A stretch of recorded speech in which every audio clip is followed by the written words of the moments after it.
Hello and welcome to the beaches of South Alabama. I'm here today with Chef Chris, and he is the chef here at the Floribama Yacht Club. Yes, ma'am. And he has some fantastic recipes he'd like to share with us using fresh seafood right here from the Gulf. And we're also going to be using some challenge butter, right, which is one of my favorite ingredients. One of my favorites now too, Suzanne. Awesome. Well, so what are you going to make for us today? Well, we've kind of started the process, but what we've done is we've taken our local bacon and we've cooked it down a little bit and rendered it and getting it a little crispy. We've also got a cast iron skillet getting hot over here, getting ready to blacken some redfish. Redfish are running right along our Gulf Coast right now, and it's really exciting to be able to use one of these products. A lot of fun to one of my favorite fish. They're a big fish, they're a fighting fish, but they're tasty. You know, Chef Paul Prudhomme at one time said this fish were inedible and created the blackening process, and that's what we're going to talk about today. Well, I noticed that you actually have really thick pieces. This is not like sliced bacon. No. It's more like chunks of like That's right. slab bacon. Is that what you started with? That is. It's slab. We call them lardons, and Chris, can you tell me a good little stuff. bit more about where this fish came from? Absolutely. My dear friend Gary Finch with Gary Finch Outdoors with Captain Yano Serra went and harvested these fish just recently, just a couple of days ago.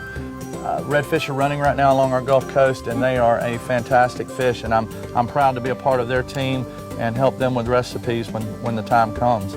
But let's talk about it. So blackening is a process, not so much a seasoning or a flavor. Certainly comes out of Louisiana, but people do all kinds of yummy good things with it.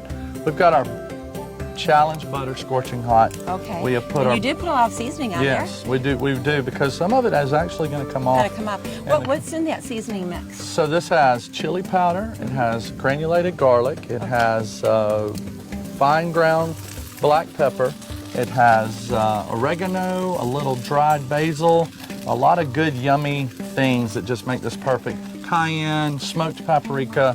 We've got all kinds of stuff here. It Yes. looks like a really interesting blend. Is this something that you can go out and readily buy at your average store? Absolutely. You know, Paul Prudhomme Blackened Redfish Magic's the original seasoning. You can certainly use that. You can get creative in the kitchen and make your own. It just takes those components, a little spice, a little pepper, a little salt, a little garlic. But people do. I have lots of dear friends here along the Gulf Coast that make their own. But again, this is a process. We're just looking to brown this on each side, and we've got that nice crust we're looking for. So yeah, you do have a lot of color there. Yes. But as I know, color translates into flavor. A lot of people get afraid of that. That's right. Especially home cooks, they think, oh my gosh, I burnt it. But that's not true, is it? Not at all. That's right. This is Okay. going to be a bacon and crab sauce. We're going to have a little wine. It shouldn't flare up, but we want to, I went right to you. We're going to deglaze the pan and get all those good bits broken up. So you're kind of looking for a lot of color here, and you're kind of creating a nice sauce, huh? That's right. We've reduced the white wine we added to deglaze the pan, and we're going to add our shallots, or maybe like 2 tablespoons. You know, I don't measure much. And this is your champagne. That's right, our champagne pickled shallots that are part of a lot of our dishes. Some garlic, some green onions, and you can be generous. That's perfect. Okay. About the same, maybe twice that with green onions. Tell me when to stop. That's perfect. Okay. And then my favorite thing of all, pepperdew peppers out of South America. They are fun. You've just really introduced me to these, Yes. and I've seen them before, but I really haven't cooked with them. Right. So I think I'm going to start adding these to They're a lot of awesome. my. Well, because they have some sweet, they have some They're heat, and sweet. some vinegar. That's right. And we take the And- vinegar and save it and reduce it down, pickle things with it, or make one of our vinaigrettes on our dressing. It smells so good. I mean, you really do smell this. This is awesome. And there's not a lot of ingredients necessarily. It just has a lot of good, bold flavors that are going to make this sauce. And so one of our most important ingredients of all is our crab meat, and we're going to add that right into the skillet. Okay, do it right now? Yeah, you know, we can add we'll add all of it. I mean, we're going to make a rich. You know what? We're going for it. Yeah, We're going here for in it. Alabama. We're featuring all this seafood. Let's bring it. And so what I want to do here is let that crab meat soak up all those flavors without adding the cream yet. But we're going to let that just kind of saute down, let the bacon fat kind of crush those edges of the crab meat.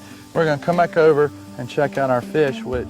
Cook it until it's easily flaked like with a Right, fork. so I can show you guys. So what we go right in the heart of it, and we can pull away the flesh and push through.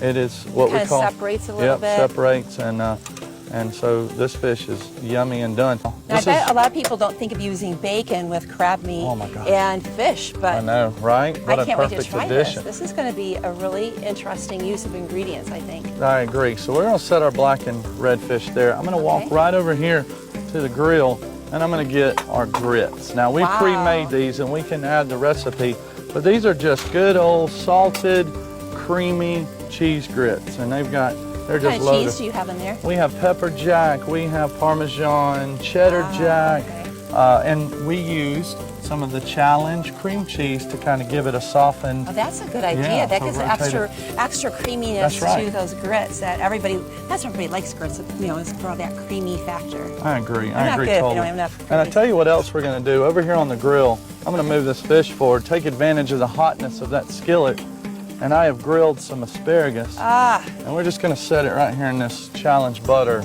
These are like some of my absolute favorite ingredients right here. Right. This dish makes me happy. This is something that I would want somebody to serve to me, and I'd be proud to make for my family and friends. I totally agree. And to make this all come together, because I just like to do this. Bring on the butter. To finish our dish, all we need to do is to plate our asparagus, place our blackened fish on top, and cover with that beautiful creamy crab sauce. I hope you enjoyed our video today. Thanks for watching.